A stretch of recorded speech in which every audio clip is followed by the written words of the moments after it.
If you're buying a company, you've got three fundamental questions to think about. Does the company have what it says it has? Number one. Number two, does it come along with anything bad that could really be harmful if you were to buy them? And number three, does anything happen on change of control? Like if we do this deal, does anything change? So the answers to most of these questions are in a company's contracts, but they can be in other places too. So if you're thinking about, does a company have what it says it has? Like it says its name is Zuva Inc. Does it actually have like the trademark to Zuva?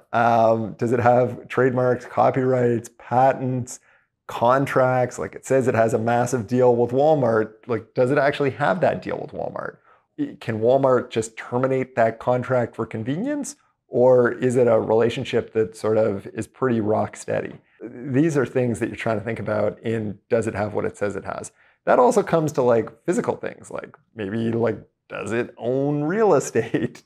Does it own key machinery that it needs? Does it lease it? If it leases key things, what are the terms? Like, can that stuff go away? Or is it pretty steady, right? So does it have what it says it has?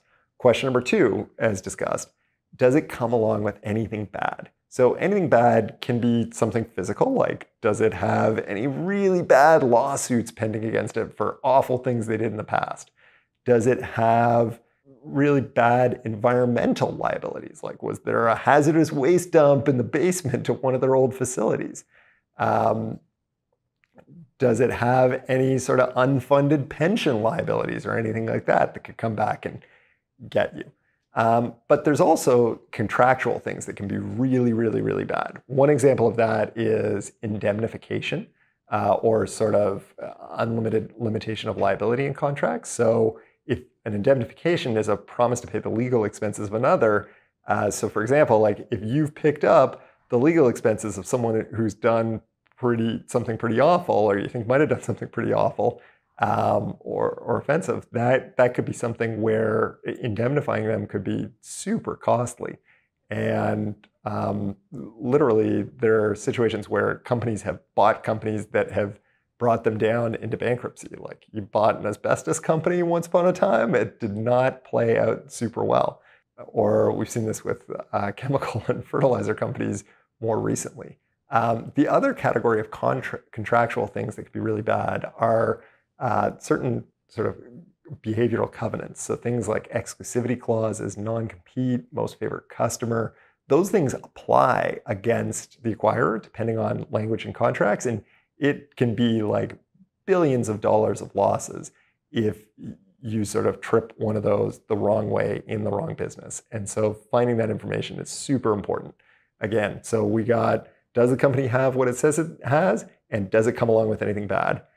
The third question is does anything change when this transaction goes through? So if you're buying a company, frequently there are assignment and especially change of control clauses that govern what happens in a change of control type situation. And it's really critical that you know what happens. There can be really important contracts where you can have to give notice, which is not such a big deal as long as you know that you have to give the notice.